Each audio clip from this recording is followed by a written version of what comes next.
The biggest law that's saving you taxes today is called the Tax Cuts and Jobs Act, but that is going to expire next year in 2025. This wave of tax ice is coming for you. I'm going to break down what taxes are going to be going up for individuals, for small business owners, and for your estate. I'm Matt Sorensen, wealth lawyer. I've been advising thousands of clients over the years on how to take control of their financial future through business, tax, and retirement planning. Let's get into the first category here, the individual taxes that are going to go up after 2025. Now I'm going to break these taxes down into three categories: individuals, small business owners, and estates. This is for those of you that are going to die, coming up soon, which is going to happen. I'm going to talk about how your estate's going to get taxed. All right, let's start with individuals. The first thing here, the rates are going up for everybody. I don't care what tax bracket you're in, low income, middle income, higher income, everybody's rates are going up because these tax reductions are sunsetting and expiring in 2025. The maximum tax rate is right now 37%. That's going to go to 39.6. And every bracket is going to go up, or every income level is going to be taxed at a higher rate after 2025 than they are today. The second thing that sucks, and I'm sorry, a lot of this is bad news. There's only one piece of good news in this, but we got to know what's coming down the pipe. The second thing is the standard deduction for individuals is getting cut in half. That was doubled in the Tax Cuts and Jobs Act to $24,000. It's going to reduce down in half to $12,000. So for example, if you made $100,000 right now, you get a $24,000 standard deduction. That's like you really only made $76,000. That's great. You're only taxed on $76,000. What's going to happen moving forward? When you make $100,000, you only get a $12,000 tax deduction. Now you're getting taxed on $88,000. So the standard deduction is going to get reduced in half. Next, the child tax credit was doubled from $1,000 to $2,000. That's going to go back down to $1,000. Also, the child tax credit was expanded to cover more people. It covered more middle income and upper Americans who are working, as opposed to just the poor and low income individuals.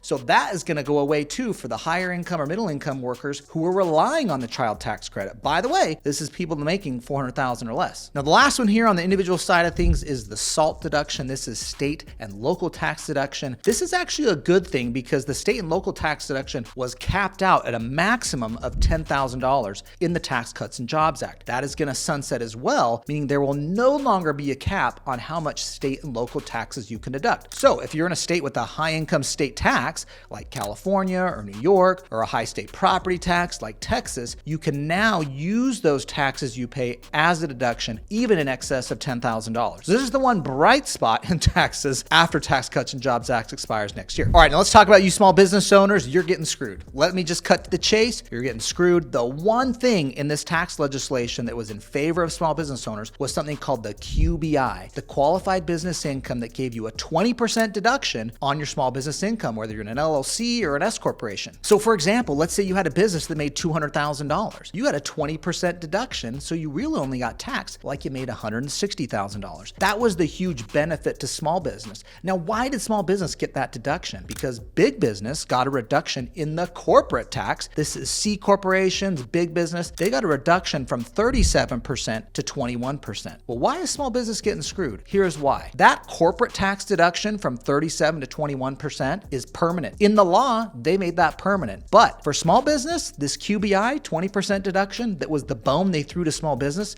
in the tax legislation sunsets next year. It's going to be gone. Corporate tax, permanent. They got their tax relief permanent. Small business has to come back and fight for this again. All right, and last but not least, the government wants to tax you when you die too. Why not tax you in your business and your individual money when you're making money? We got to tax that, but we want to tax you when you die too. That's the estate tax. Now, Tax Cuts and Jobs Act expanded the exemption from $5.4 million up to what is right now $13 million, and for married couples is $26 million. But this is going to get reduced in half, back down to $5 million or $6 million or so on the individual level. So the estate tax deduction, which is the amount you can pass on to your heirs, your kids, with no tax, is getting reduced, the amount that passes tax-free. So more people's estates, small businesses, family farms, real estate holders, frankly, people that have an IRA or 401k and own their home, trying to pass this on, more people are going to get caught up in the estate tax, which, by the way, is a 40% to 50% tax rate. It is not cheap. So that is the result of Tax Cuts and Jobs Act expiring. You're going to have more taxes on the estate level, more taxes in small business, more taxes for individuals. We'll see what happens in Congress and with administration changes in the election. Who knows? But we got to know the wave of taxes that is coming. This is going to expire. 2025 will be the last year that this tax relief is in place. So starting tax year 2026